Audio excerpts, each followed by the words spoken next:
भारत में सैकड़ों वर्षों से एक सवाल बार बार पूछा जाता है कि हमारे असली पूर्वज कौन थे। आज हम इस सवाल का जवाब आपके लिए लेकर आए हैं और आज हम आपको उस खबर के बारे में बताएंगे जो भारत के इतिहास की रूपरेखा को शायद बदल सकती है। आपने अपने स्कूल में आर्यन इन्वेजन थ्योरी के बारे में जरूर पढ़ा होगा, जिसके तहत यह दावा किया जाता है कि संस्कृत बोलने वाले आर्यंस 1500 से 500 ईसा पूर्व के बीच मध्य एशिया से ईरान होते हुए भारत आए थे और इसके बाद आर्यंस ने ही भारत की सिंधु घाटी सभ्यता, जिसे हड़प्पा सभ्यता भी कहते हैं, उसके मूल निवासियों को अपना गुलाम बना लिया था। यह थ्योरी अंग्रेजी इतिहासकारों द्वारा 19वीं और 20वीं शताब्दी में पेश की गई थी और अंग्रेजों ने इसके माध्यम से भारत की गुलामी को सही ठहराने की कोशिश की थी। लेकिन अब इस थ्योरी को लेकर अंग्रेजी इतिहासकारों की मंशा पर सवाल खड़े होने लगे हैं और क्यों हो रहे हैं आज वही बताएंगे। भारत की राजधानी दिल्ली से लगभग 150 किलोमीटर दूर हरियाणा के हिसार में एक जगह है जिसे राखीगढ़ी कहते हैं। इस स्थान को सिंधु घाटी सभ्यता का हिस्सा माना जाता है और यहां खुदाई के दौरान आर्कियोलॉजिकल सर्वे ऑफ इंडिया यानी ASI को ऐसे साक्ष्य और नरकंकाल मिले हैं जिनसे इस बात की संभावना बहुत बढ़ गई है कि आर्यन नस्ल जो है वो बाहर से नहीं बल्कि वो भारत के ही मूल निवासी थे, वो बाहर से नहीं आए थे। इस साइट से पुरातत्व विभाग को हाल ही में 2 नए नरकंकाल मिले हैं। इसके अलावा यहां खुदाई में एक ऐसा नगर भी मिला है जिससे यह पता चलता है कि यह नगर 7000 साल पुराना हो सकता है। यानी संभव है कि यहां सिंधु घाटी सभ्यता से भी पहले कोई और सभ्यता रही हो। बड़ी बात यह है कि वर्ष 2015 में इसी साइट से जो सबसे पहला नरकंकाल मिला था उसके DNA की जांच भी अब पूरी हो चुकी है। अमेरिका की हार्वर्ड यूनिवर्सिटी और महाराष्ट्र के डेक्कन कॉलेज ने अपनी रिसर्च में यह पाया कि इस नरकंकाल का DNA आधुनिक भारत के लोगों के DNA से काफी हद तक मैच करता है, जिसका अर्थ यह है कि आधुनिक भारत के ज्यादातर लोग सिंधु घाटी सभ्यता के सीधे तौर पर वंशज हैं और इतने हजारों वर्षों में भी भारत की आबादी का विदेशी नस्ल की आबादी से ज्यादा मिश्रण नहीं हुआ है। जबकि अंग्रेजी इतिहासकार इस बात से हमेशा इनकार करते आए हैं। अंग्रेजों का मानना था कि संस्कृत और दूसरी अनेक यूरोपियन भाषाओं में कई तरह की समानताएं हैं, इसलिए भारत और पश्चिमी देशों के लोगों के वंशज एक ही हैं। यानी अंग्रेज ऐसा मानते थे कि भारत और पश्चिमी देशों के पूर्वज एक ही हैं। लेकिन राखीगढ़ी में मिले नरकंकाल के DNA से पता चलता है कि भारत के लोगों के पूर्वज सिंधु घाटी सभ्यता के मूल निवासी थे। यह रिसर्च इसलिए भी महत्वपूर्ण है क्योंकि अंग्रेजों की इस थ्योरी की वजह से भारत में जातियों के बीच भी एक वैमनस्य पैदा हुआ था, एक खाई पैदा हो गई थी जातियों के बीच। ऐसा कहा जाने लगा कि हिंदू धर्म में जो ऊंची जाति के लोग हैं वो आर्यन के वंशज हैं और जो पिछड़ी जाति और आदिवासी समुदाय के लोग हैं वो भारत के असली मूल निवासी हैं। जबकि राखीगढ़ी में हुए इस अध्ययन से यह पता चलता है कि भारत के लोगों के पूर्वज एक ही थे, एक ही नस्ल के थे और ऊंची जाति के लोगों को विदेशियों का वंशज बताना बेबुनियाद जानकारी है। आज हमने राखीगढ़ी के इसी साइट से आपके लिए एक ग्राउंड रिपोर्ट तैयार की है जो आपको प्राचीन भारतीय सभ्यता के बारे में बताएगी और यह भी बताएगी कि हमारे पूर्वज कौन थे, वो इसी देश के थे या वो मध्य एशिया से भारत आए आर्यन थे।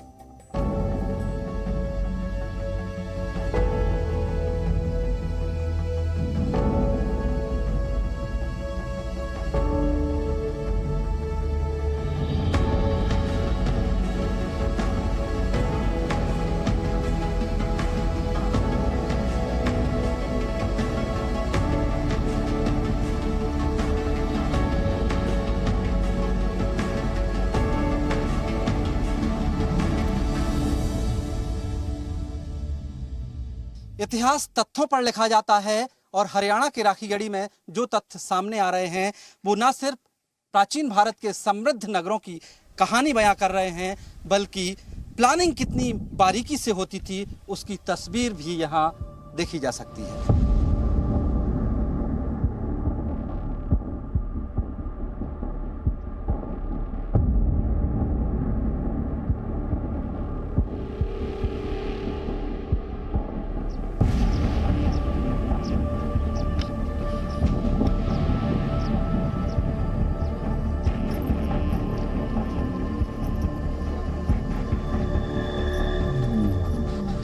ये इसको एक तरह से हम हर्थ बोलते हैं, मतलब एक चूल्हा है। चूल्हा है। ठीक है।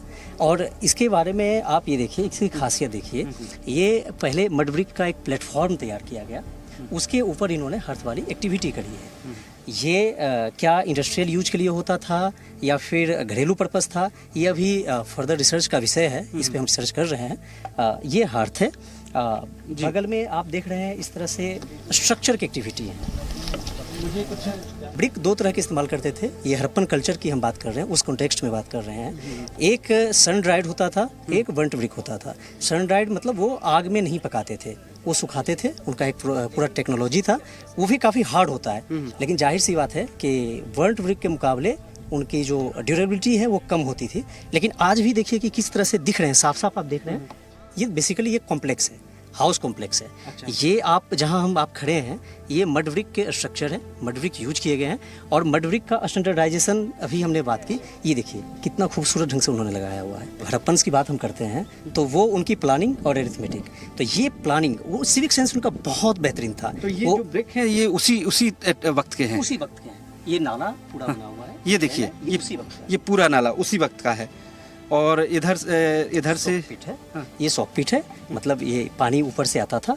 ठीक है, इसमें जो भी उसकी गंदगी रही होगी या जो भी है, यहाँ पर छान करके पानी नीचे जाएगा। अच्छा, जैसे अभी हम जाली का प्रयोग करते हैं उसी तरह की ये जाली। हाँ, सोक पिट का जो कॉन्सेप्ट है अभी भी कई जगह पे इस्तेमाल होता है, ये वही है। वही है। हाँ, इधर भी कॉम्प्लेक्स है, उधर भी कॉम्प्लेक्स है। ठीक है, और बीच में ये रास्ता है, गली है। ये हमने अभी फिलहाल एक्सपोज किया है अराउंड 1 मीटर का, लेकिन हम ऐसा उम्मीद व्यक्त कर रहे हैं ये और चौड़ा हो जाएगा। अच्छा। हाँ, 2.5 मीटर के आसपास तो कम से कम जाना चाहिए। हड़प्पन कल्चर की जब बात करते हैं तो निसंदेह देखिए वह सभ्यता कितनी उन्नत सभ्यता रही होगी, उनका सिविक सेंस कितना ज़बरदस्त रहा होगा, जो हर चीज़ की प्लानिंग कर रहे हैं।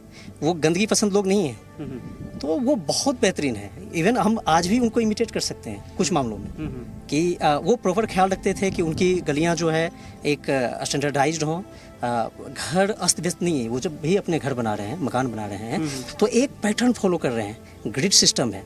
यहाँ पे भी जब हमने बात की ना कि आपको 18 मीटर के वॉल है, तो बेसिकली ये क्या है कि 18 मीटर का एक तरह से प्लॉटिंग है, और प्लॉट एक तरह से जिसे आज काटते हैं ना, आप उस तरह से सोच सकते हैं। बिल्कुल। तो बहुत बेहतरीन प्लानिंग है। बिल्कुल। तो जैसा कुमार सौरभ बता रहे हैं कि इस जगह पर खुदाई में किस तरह की तस्वीर देखकर क्या अंदाजा लगाया जा सकता है, वो उन्होंने बताया कि कितनी विकसित सभ्यता उस दौर में थी, कितने बढ़िया प्लान बनाकर गलियां बनाई जाती थी, नालियां बनाई जाती थी, मकान बनाए जाते थे, और उनका स्ट्रक्चर आज भी देखा जा सकता है।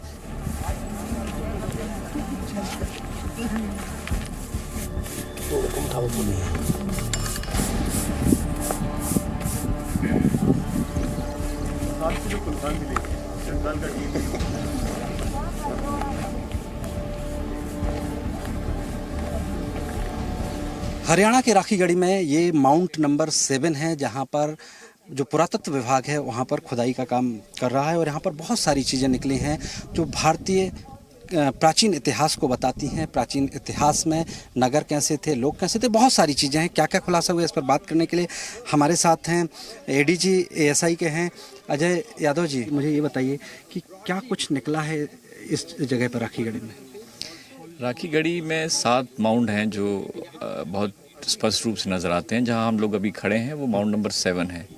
दरअसल होता क्या है, खुदाई होती है, ट्रेंच खोदते हैं, बहुत सामान दिखता है, उस समय जो आता है उसको काफ़ी कुछ देखने समझने को मिलता है। लेकिन उसके बाद जब खुदाई बंद हो जाती है, ट्रेंचेस बंद हो जाते हैं, तो सिर्फ खाली मैदान या माउंट दिखता है। तो उस स्थिति को थोड़ा सा हमें आइकॉनिक साइट बनने के बाद सुधारने की कवायद में हमने ये निर्णय लिया है कि कुछ हिस्सा, और कौन सा हिस्सा होगा वो अभी इस पे हम लोग निर्णय लेंगे। जो यहाँ पर चीज़ें मिल रही हैं, जैसे दिख रहे हैं हम, ये सामान भी जो आप में एक बरियल भी है, तो ये सब क्या किस दौर को बताते हैं? आप लोगों का आकलन क्या है? ये जो माउंट नंबर 7 है, इसमें पहले भी काफ़ी खुदाई हुई है और काफ़ी कंकाल भी मिले हैं। पिछली बार में भी 60-62 कंकाल इसमें ही प्राप्त हुए हैं, और वो वहाँ की बरियल प्रैक्टिस के बारे में हमें बताता है। ये जो कंकाल हैं ये ऊपरी ही सतह पर है, लेकिन ये हम जो लेयर हमें दिख रही है उस हिसाब से 1800-1900 के हिसाब के उसके आसपास के होंगे।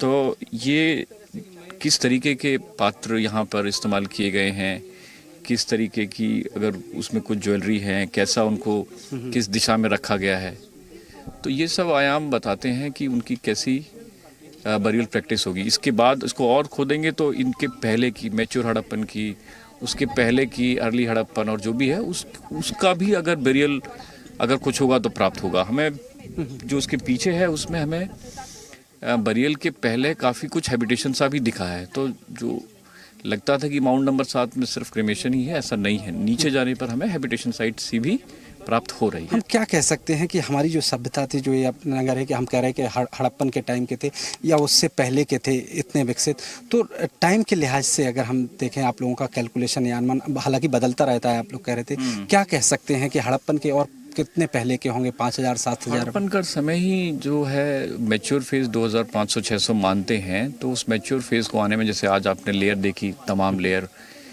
की, 2500 का जो जिसमें हमें स्टैंडर्डाइजेशन और बाकी जो कैरेक्टरिस्टिक फीचर है वो जो हमें प्राप्त होते हैं, उसके पहले भी काफ़ी गहरी लेयर है। यानी वो हज़ारों साल तक लोग रह रहे थे यहीं पे।